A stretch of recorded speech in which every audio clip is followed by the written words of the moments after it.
Bitcoin is right now hanging on one of the most important levels of support of this entire consolidation phase. And on today's update video, I'm going to be discussing the exact data points that are telling us exactly what Bitcoin is going to be doing next year. I mean, there are some very interesting signals flashing in the market right now that historically has always told us a very interesting story. So I will be talking about that and of course a lot of more important indicators, the Bitcoin CME gap, which is currently getting created. And yeah, the last 2 weekends we had extreme volatility. Will we get something similar as those weekends? I will be of course exactly talk about all the forecasts that will be happening this weekend. So don't forget to once again slap up that like button back above 1,000 likes. It will be highly appreciated. And with that being said, let me jump straight away in towards today's update video. So to kick off the video, I mean, currently once again it is weekend and Bitcoin is once again of course creating another CME gap. And just like last weekend, we had extreme volatility on that weekend due to the fact that Donald Trump was announcing all kinds of tariffs and all kinds of different measures against other countries. And that weekend before that also we saw major volatility. And now once again, what is going to be happening this weekend around here? Most likely we're going to be seeing once again huge volatility. But remember one thing, just like all the previous CME gaps we've seen in, let's say, the last entire year, and I mean also the year before, because I believe that we have not created any CME gap for about 1.5 years right now, which is insane if you would ask me here. But basically what is likely to be happening is that at the end of the weekend, we are either going to be trading around that price, like we saw in this scenario right here, or what we're going to be seeing is that Bitcoin, of course, is going to be trading below it. But then we're expecting that, of course, at Monday or Tuesday, we are going to get the CME gap filled up again here. Or we're just going to be trading, of course, above it. But then also we're expecting that eventually the CME gap is going to get filled up here. So basically 96.5k is a level that we're probably going to be seeing at least for the coming 3 days here. There's probably not going to be a lot of special things happening. But like we have seen in the last 2 weekends, there was some major volatility with last weekend Bitcoin dumping from the start of the weekend to the end over 11% here, which is quite insane. And the weekend before that, from the start of the weekend till the end, about 7% here. So hopefully this weekend could get a little bit more relaxed and potentially even pump towards the upside, because that would be also very nice to be seeing, of course. So that is what I am currently seeing here on the CME gap. Then Bitcoin is still creating that falling wedge pattern, which I discussed many times before here. Bitcoin falling wedge pattern. Falling wedge is a typical reversal pattern with a major fake out on the lower side right here. And yeah, really whenever this breakout is going to be taking place, whether it's going to be the lower side of support or the top side of resistance, we are going to be seeing that next major move getting created. If we break this support, guys, we're just most likely going to come back towards the lows of the region, which is laying around $88,000. And if we break towards the upside, we're going to come towards the highs of the region, which is laying around 107 towards approximately $108,000. So very exciting for what is currently playing out on Bitcoin. And honestly, if we're just looking at Bitcoin right now, we're creating a major consolidation phase here on the daily time frame. And on the bigger perspective, you can just see that we're in a bigger consolidation phase and that we're already consolidating for over 3 months right now here in a sideways pattern here. So Bitcoin is creating an upward sloping support line, downward sloping resistance line right now here. And really whenever we're going to be breaking either of these trend lines is where we are going to be expecting that next move is going to be taking place. And if I'm going to be looking at the newest liquidation heat map model, which is the Model 3 on CoinGlass, I'm seeing that something very interesting. I mean, there is not a lot of liquidity necessarily laying around us, only around that $107,000 level.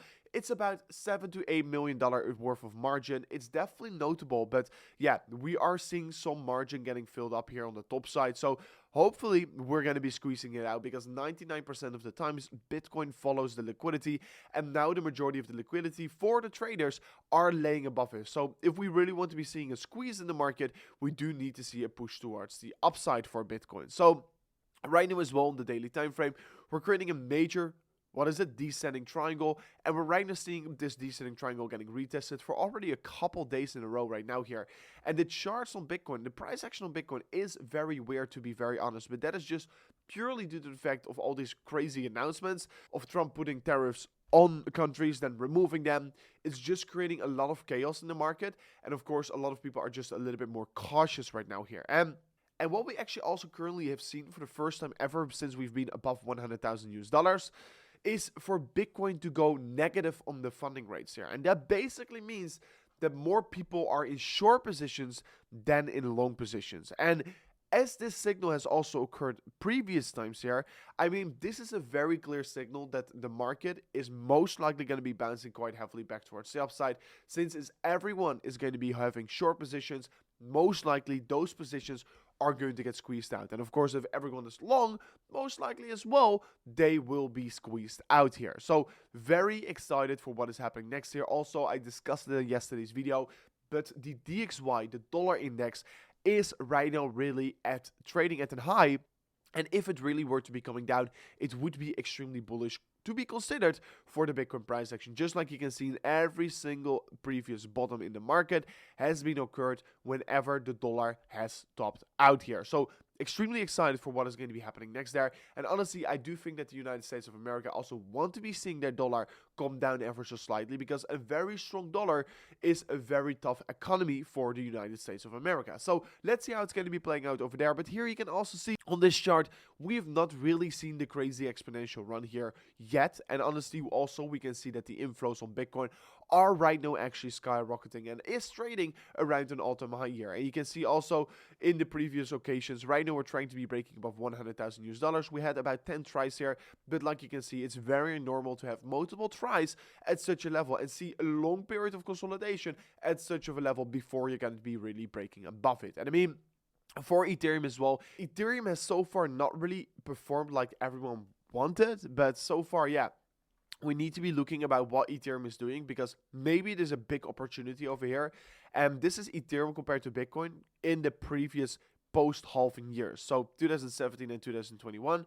But like you can see in 2021, we also started with a major crash here before then ending in a major rally higher, which started somewhere in February/March. So let's see how it's going to be playing out this time around here.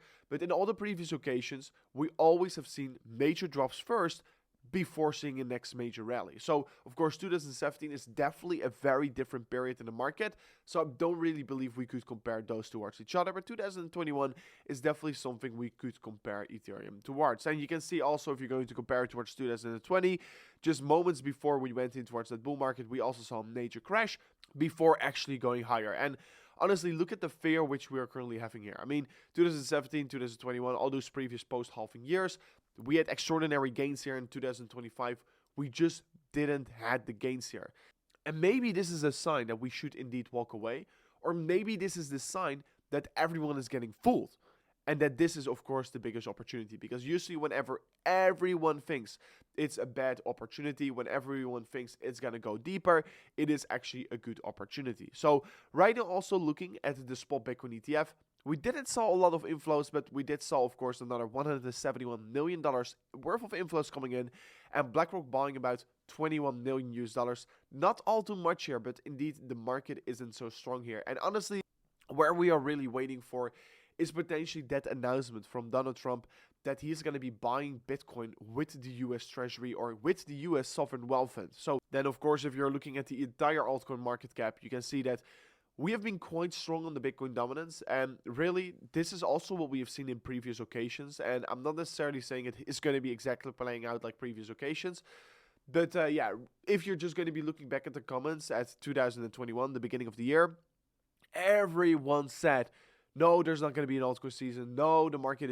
is too bad, it's not going to be happening, but then eventually it happened, and for the ones that were prepared, made a lot of money. So I always should be, of course, you should have your own portfolio, but for me at least, what I'm currently doing is to have a diverse portfolio and have some risk still in altcoins that potentially could be doing very well here. And honestly, also, if you just look at this chart, and if it's going to be only a grain, if there's only a small bit is going to be true of this chart, we're just going to be seeing extraordinary gains for the market. So I'm super excited for that here. But anyways, guys, this was it for me in today's update video. If you did enjoy it, don't forget to slap that like button on today's update video. Subscribe to the channel, and see you guys back tomorrow on another update video.